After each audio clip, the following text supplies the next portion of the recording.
جربتي تعملي كيك بالمية؟ أيوة، دي كيكة بالمية، سهلة وبسيطة وكل مكوناتها من البيت. شايفين؟ طرية جدا وصوص الشوكولاتة بجد وهم. دي كيكة صيامي، عملناها بطريقة سهلة وكل مقاديرها موجودة في كل بيت، وهتعجبك أوي أوي أوي. لو عملتيها المرة دي مش هتبطلي تعمليها، مش هتجيبيها من بره تاني. شايفين علوها؟ دي من غير بيض ومن غير زبدة، حلوة أوي. يلا فرحي بيها ولادك واعمليها لهم، بجد تستاهل التجربة. شايفين علوها؟ دي من غير بيض ولا زبدة. تيجي نقطعها مع بعض، بصوا، واو، حلوة جدا. وندوق كمان، يلا ندوق عشان هي صيام. يلا، اوه، جامدة. يلا فرحي ولادك واعمليها بطريقتي بألف هنا.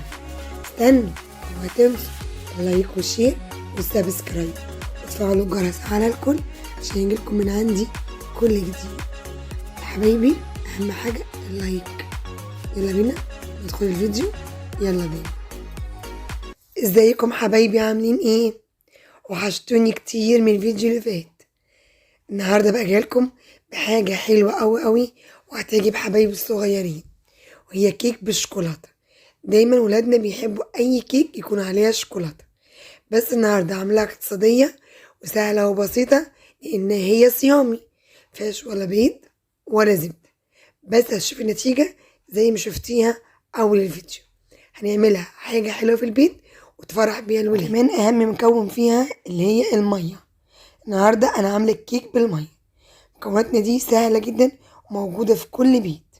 شوف مع بعض ايه المكونات، بس احفظي معايا، سهلة جدا جدا.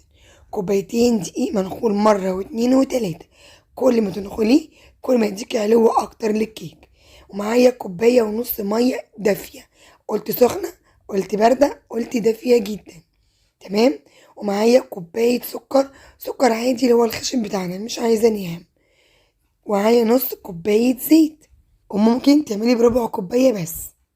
هنا معايا ربع كوباية كاكاو خام منخول، ده كاكاو خام صيامي، طول ما هو خام يبقى عارف ان هو صيامي. شوفوا كل مكوناتنا سهلة ازاي. معايا 2 دقيق، 1.5 مية، كوب سكر، نص زيت، ربع كاكاو خام. نكمل بقية مكوناتنا. دول معلقتين خل أبيض، ده خل العادي بتاعنا، ده اللي بيدي الطراوة وتخلي الكيكة هشة وحلوة وجميلة، عشان مفيهاش ولا زبدة ولا بيض. بيساعد مع البيكنج باودر في رفع الكيك بتاعتنا. هنا معلقة بيكنج باودر واحدة، شايفين؟ برضو هنخلها مع الدقيق. وكمان معايا نص معلقة فانيليا، دي فانيليا باودر، عندك فانيليا سايلة حطي نقطتين، وكمان ممكن تستغني عنها خالص، بس انا شايفاها تدي ريحة حلوة جدا جدا للكيك بتاعتنا. شايفين؟ دي ربع معلقة ملح صغيرة جدا، معلقة الشاي ربع معلقة، يبقى 2 1 نص ربع. شايفين؟ سهلة جدا جدا، مكوناتها جميلة قوي. ويلا بينا نعمل كيكة المية بتاعتنا السهلة البسيطة الاقتصادية الصيامي. يلا مع بعض ندخل الفيديو، يلا بينا، يلا. وبكده حبايبي انا جبت بولة عشان اعمل فيها الكيك. طبعا انا جايباها حجمها حلو، يعني عاملة كيك مقدار واحد. انت عايزة تضعفي ضعفي، بس قبل ما اشتغل انا مش عايزه مضرب كهرباء ولا عايزه خلاط، انا عاملاها بمضرب اليدوي، ما عنديش بشوكه كده وتشتغل معايا زي الفل. واحنا بنعمل الكيك برضه هنقول مقاديرنا ومكوناتنا. معايا برضه كوبايتين دقيق اهمت، دول منخولين كتير، كل ما تنخليه اكتر كل ما يديكي علو وهشاشه للكيك بتاعتنا. وكمان معايا هحط بعدها كوبايه السكر الخشن، ده مج سكر، عايزه تزودي تقللي ده حسب الرغبه. خدوا بالكم ان المج كله واحد نفس المج، عايزه لو عندك كوبايه معينه اشتغلي بيها. هنا معايا ربع كوبايه كاكاو خام وبرده منخول. ومنساهاش رشه الملح، دي اقل من ربع معلقه ملح. وهحط عليها برضو معلقه البيكنج باودر الكبيره، دي اللي ترفع لي الكيك بتاعتنا. ومنساهاش كمان الفانيليا، معانا نص معلقه فانيليا. كل دي مكوناتي الناشفة اللي هي نواشف، المكونات الناشفة. شايفين؟ اخلط بقى الدقيق مع الكاكاو مع السكر لحد ما كلهم يبقى لون واحد. شايفين؟ سهله جدا جدا وبسيطه قوي. انت ممكن تخلي ولادك يعملوها، بجد نتيجتها حلوه زي ما شفتوها اول الفيديو. كده بقى خلطنا كل النواشف مع بعض. ما ننساش ان انا كل اللي هشتغل بيه الميه الدافيه، مج ونص ميه دافيه، وكمان نص كوبايه زيت. شايفين كده شكلها؟ هنزل بقى هنا بالنص كوبايه زيت. في زيت بقى هنا عايزه تقللي دي ممكن تخليها ربع كوبايه، مفيش مشكله، هتشتغل معاكي برضو. وهنا هنزل بالنص كوبايه ونص ميه. هاخد الكوبايه الاول وادي النص. ما تقلقيش، انا مجرباها مره واتنين وتلاته، طلعت معايا مظبوطه جدا. ومنساش بقى معلقتين الخل، لان دي اللي هترفع لي الكيك، اني ما عنديش ولا بيض ولا زبده. قلبي كده الاول او تحس ان هي بدات تتشرب شويه، وهبدا اشتغل بالمضرب. سهله قوي. انت بقى تسهلي على نفسك في الخلاط، مفيش اي مشكله، بس انا شايفه مش مستاهله خلاط، مش تاخد معاكي بالظبط 10 دقايق. هتكوني حطاها في الفرن، صدقيني جامده جدا وهتعجبك، وطعمها مش قادره اقولك، بجد حلوه جدا جدا. كده قلبي. همسك بقى المضرب وهبدا بقى اخلط كل المكونات مع بعض. شايفين؟ كل ما اقلب كل ما تديني طراوه اكتر، كل ما تقلبيها كل برضو ما يساعد على رفع الكيك. المضرب بيدخل لها هوا. شايفين كده؟ ايوه، افضل كده اقلب. سهله قوي قوي، مش محتاجه وقت خالص معاكي. بصوا، جميله جدا. معلش نسيت اقول لكم ان احنا قبل ما نشتغل في الكيك هنولع الفرن بتاعتنا على درجه حراره 180، ونحب ندخل الكيك هنحطها في الرف الوسطاني، وكمان هتاخد معانا حوالي نص ساعة أو 35 دقيقة. بالمضرب كده أفضل أضرب فيها، كل ما أضرب فيها كل ما تديها طراوة وعلو أكتر. شايفين؟ حلو قوي. انت ممكن تضاعفي الكمية وتعملي صينية كبيرة، تبقى حلوة قوي كأنها تورتة. طيب كده أنا بقى هجيب الصينية وهبدأ أجهز معاكم الكيك أما أدخلها الفرن. وبكده حبايبي انا جبت الصينيه الحجم الوسط. شايفين هدينا بزيت كده الجناب والارضيه، ده لازم. ولسه برضو هنعفرها. انا جايباها الوسط، انت عايزاها بقى تكون اعلى، صغري الصينيه. كل ما تبقى الصينيه صغيره كل ما يكون ارتفاع الكيك اعلى. تمام. طبعا انا ده زيت بس هحط لها كمان مكون حلو قوي برضو بيدي تست حلو قوي في الكيك. معلقه كاكاو خام ومعلقه دقيق، هخلطهم على بعض وهرشهم في الصينيه. تديها برضو ريحه حلوه وتخليها سهله جدا تطلع معاكي من الصينيه. بصوا كده. وممكن تستغني عن الخطوه دي خالص، مفيش مشكله، كفايه الزيت. شايفه؟ حلو قوي. كده خلاص. واي زياده انا هشيلها، بس مفيهاش اي زياده. بصوا، وعلى الجناب كده زي ما بنعفر اي صينيه. شايفين؟ كاكاو على دقيق. ننزل بقى هنا عليها بالمكون بتاعنا. شايفين بقى؟ بجد حاجه وهم.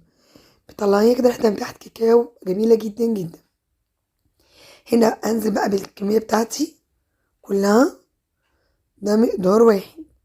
عايزه تضعفي ضعف، كبري الصينيه، صدقوني ريحتها جامده. انزل بقى كده افضي كل المقدار. شفت بقى كيكة أبسط من كده؟ سهلة في مكوناتها، سهلة في إن احنا نقدر نعملها. هتعجبكم أوي أوي، بجد نتيجتها هتخليكم مش هتبطلوا تعملوها في البيت. أولادنا بيحبوا الحاجات دي جدا، كمان اقتصادية وصيامي. يلا بقى اعملي حاجتين. فين بقى اللايك؟ أول حاجة اللايك، أنا عايزة اللايك عشان يرفع الفيديو. تاني حاجة بعد ما خلص الفيديو قومي فرحي ولادك واعملوا لهم كيكة زي دي، هتعجبهم أوي. كده انا خلاص خلصت الكيكه بتاعتي. هدخلها في الرف الوسطاني على 180 من 30 ل 35 دقيقه، ولما تستوي هرجع اوريها لكم. وبكده حبايبي دخلت الكيك الفرن، مش هفتح عليها خالص لما بعد 30 دقيقه او 35 دقيقه، واختبرها وهرجع اوريها لكم. وتعمل مع بعض صوص الشوكولاته.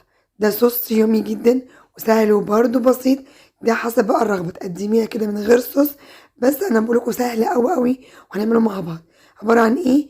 نص كوبايه ميه دافيه، نص كوبايه سكر، نص كوبايه زيت، نص كوبايه كاكاو خام. كلهم من صوص. عايزة تخليها مجات كبيرة، مج مج مج من كل حاجة، مج كامل.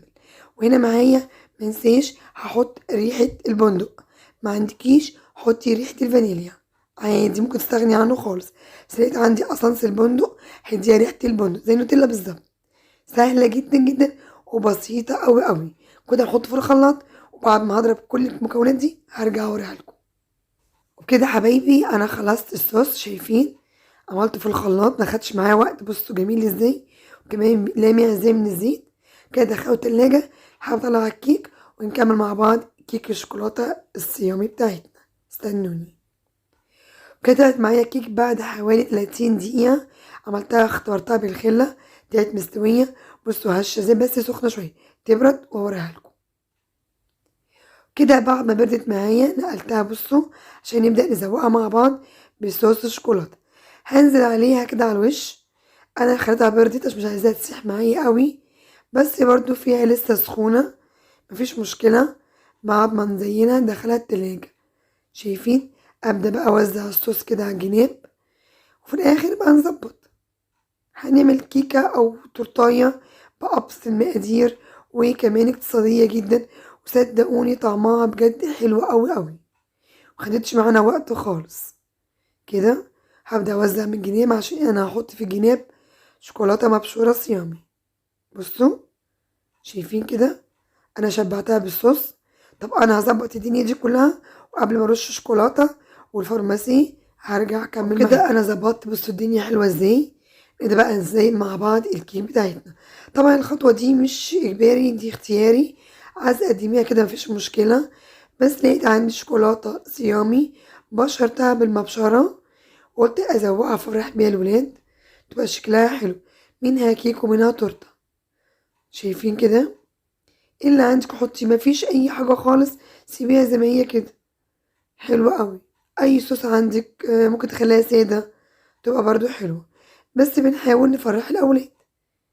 شايفين كده شكلها، بامانه مش عامله زي التورته، لا بجد. وطعمها يعني انا كطعمها هتعجبكم لو عملتوها، مش هتبطلوا تعملوها في بيتكم خالص. ولو لاحظتوا كل حاجاتها سهلة، دقيق وزيت ومية وسكر، صح كده. احنا بقى كده بنشكلها، طبعا دي حسب الرغبة، وهندخلها التلاجة وهنيجي نقطعها مع بعض ونقدمها. استنوا، ايه بقى رأيكم في الجمال ده؟ شايفين التزويق، عملنا تورتة بالمية او كيكة بالمية. ايه رأيكم؟ خدتش معانا وقت، واقتصادية جدا جدا، مش قادرة اقول لكم على شكلها وكمان طعمها. شايفين؟ يلا مع بعض هنبدأ نقطعها ونشوف كيكتنا الجميلة عملناها ازاي. يلا اوريكم بس قد ايه طرية وهشة. نسيت اقول لكم انا حطيت لها بسكويت من فوق، ده بسكويت صيامي مديها طعم بسكوتات حلويات، مديها شكل التورته. شايفين؟ بصوا طرية جدا جدا جدا، بصراحة حاجة كده وهم. شايفين؟ طلع مع بعض كده لكم سمكها قد ايه وقد ايه هي طرية. يلا بقى خلاص معايا الفيديو، وقومي اعمليها لولادي. بصوا من جنب حلوة ازاي، عالية ازاي، شايفين هشة ازاي وعالية ومستوية من جوه، لا جميلة وريحتها بأمانة مش قادرة اقولكم، زيها زي التورتة الفطاري ام زبدة وبيض. وصدقوني طعمها خفيفة وحلوة وجميلة جدا. هنقطعها مع بعض. بصوا زبدة، ايه رأيكم؟ ندوق ولا مندوقش؟ صيامي بقى وندوق. يلا ندوق. حلو قوي. لا بجد جامدة، لازم تجربوها بطريقتي، حلوة قوي قوي. وكمان احنا معاكم في اي مناسبة، خفيفة واقتصادية جدا. بصوا من جوه عاملة ازاي، عالية والشوكولاتة سايحة جواها. يلا بقى اعملوها وفرحوا ولادكم. متنسوناش في لايك والشير والسبسكرايب، وفعلوا الجرس على الكل عشان يجيلكم من عندي كل جديد. اوعوا تنسوا اللايك. بألف هنا وشفا، كل سنة وانتم طيبين، سلام.